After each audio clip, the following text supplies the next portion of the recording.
উত্তৰ অসমৰ ৰাইজৰ লগতে পৰ্যটকৰ বাবে সুখবৰ। আজিৰে পৰা পৰ্যটকৰ বাবে মুকলি কৰা হয় ব্ৰহ্মপুত্ৰৰ উত্তৰ পাৰে থকা কাজিৰঙা ৰাষ্ট্ৰীয় উদ্যানৰ ৬ষ্ঠ সংযোজন এলেকা। জামুগুৰিহাটৰ দক্ষিণাঞ্চলত থকা এই ৬ষ্ঠ সংযোজন এলেকা পৰ্যটকৰ বাবে মুকলি কৰে চতিয়া সমষ্টিৰ বিধায়ক পদ্ম হাজৰিকাই। উক্ত অনুষ্ঠানটিত বিশ্বনাথ বন্যপ্ৰাণী সংমণ্ডলৰ বন প্ৰাধিকাৰী খগেন পেগুৰ লগতে বন বিভাগৰ উচ্চ পদস্থ বিষয়া কৰ্মচাৰীসকলে অংশগ্ৰহণ কৰে।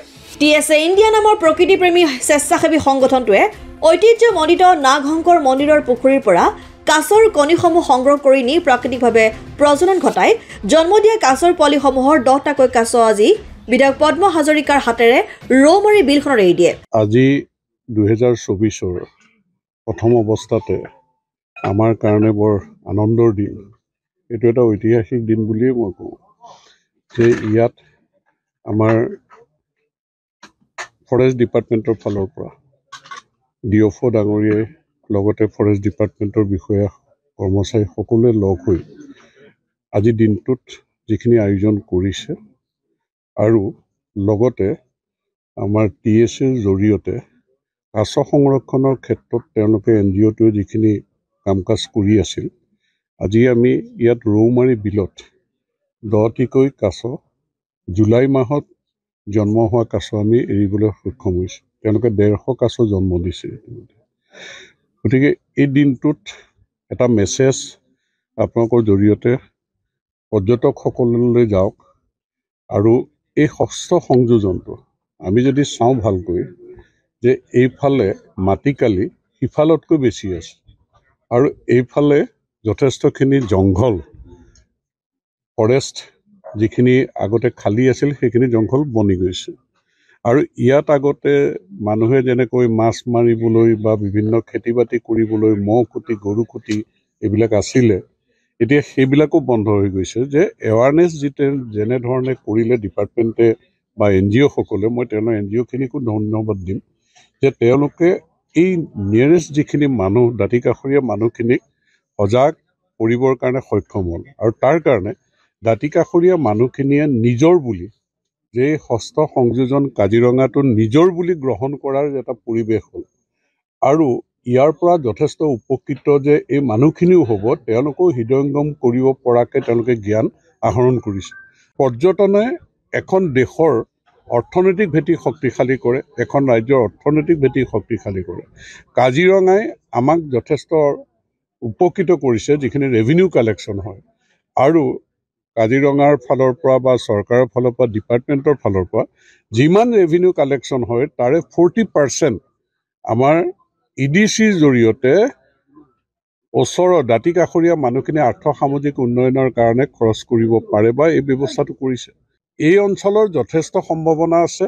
পানপুৰ পৰা গড়পাল তেওৱাৰীপাল বিশ্বনাথ ঘাটলৈকে ইয়াৰ আন্তঃগাঁথনি উন্নয়নৰ কাৰণে যিখিনি কাম কৰিব আপোনালোকে দেখিছে যে ৰোড কাম বান্ধ আমাৰ খালি দলংখন হ'বলৈ আছে, সেইটোও চৰকাৰে এটা ইনিচিয়েটিভ লৈছে যে এই ৰাস্তা পদূলি আন্তঃগাঁথনি যিখিনি উন্নয়ন কৰিব লাগে এইখিনি হোৱাৰ লগে লগে যথেষ্ট পৰ্যটক ইফালৰ পৰা আহি ইয়াত তেওঁলোকে চাবলৈ বা এই সৌন্দৰ্য উপভোগ কৰিবলৈ আহিব।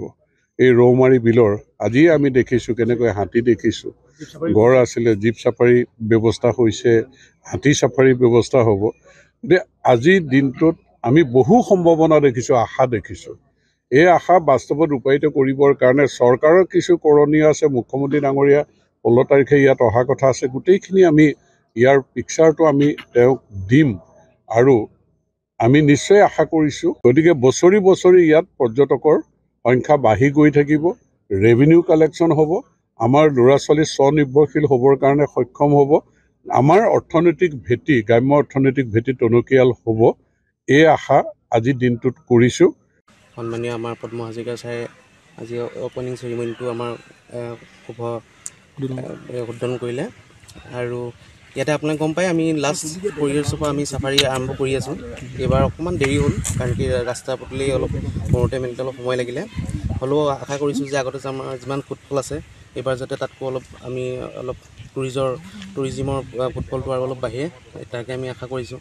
আৰু আপোনালোকে জানেই হয়তো 6th editionত যি কাজিৰঙাৰ যি বিগ 5 স্পিচিছ আমি কোৱা যায়, যেনে হয় টাইগাৰ মানে ৱাইল্ড বাফেলো, আপোনাৰ এলিফেণ্ট, ইষ্টাৰ্ণ সোৱাম ডিয়াৰ এই গোটেইখিনি সকলোখিনিয়ে আপোনালোকে এই 6th এডিশ্যনতো গোটেইখিনি পোৱা যায় আৰু মই আশা কৰোঁ যে টুৰিষ্টে যিমানখিনি টুৰিষ্ট আহে তেওঁলোকে যাতে এই বিগ 5 স্পেচিছখিনি তেওঁলোকে এই ষষ্ঠ সংযোজনতো তেওঁলোকে দেখা পায় আৰু বিভিন্ন ধৰণৰ মাইগ্ৰেটৰী বাৰ্ডছো ইয়াত আহে বাৰ্ডছৰো খুব এটা ভাল ইয়াত সংখ্যা আছে অহা 9-10ত আমাৰ বাৰ্ড এষ্টিমেশ্যনো আছে বাৰ্ড এষ্টিমেশ্যন পৰীক্ষা কৰা যায় এইবাৰ তাই 9-10ত পৰিছে আশা কৰোঁ যে যিমানখিনি টুৰিষ্ট আহে পৰ্যটক আহে তেওঁলোকে বিগ 5 স্পেচিছৰ লগত সকলোখিনি মাইগ্ৰেটৰী বাৰ্ডছো যাতে তেওঁলোকে দেখা পায় আমাৰ ইতিমধ্যে ৱাটছ টাৱাৰ এটা আমি বনাইছোঁ য'ত উঠি তেওঁলোকে সকলোখিনি ভিউ ভালকৈ পাব আৰু আমি আশা কৰিছোঁ যে আগত যিমান টুৰিষ্ট আহিছিল এইবাৰ যাতে আৰু অলপ বাঢ়ক এতিয়া আৰু ভালো হৈছে আমিতো বিচাৰোঁ যে যিমান সংখ্যা বাঢ়ে আমি ভাল পাওঁ তেনেকৈ প্ৰত্যেকবাৰে আমি তেনেকৈ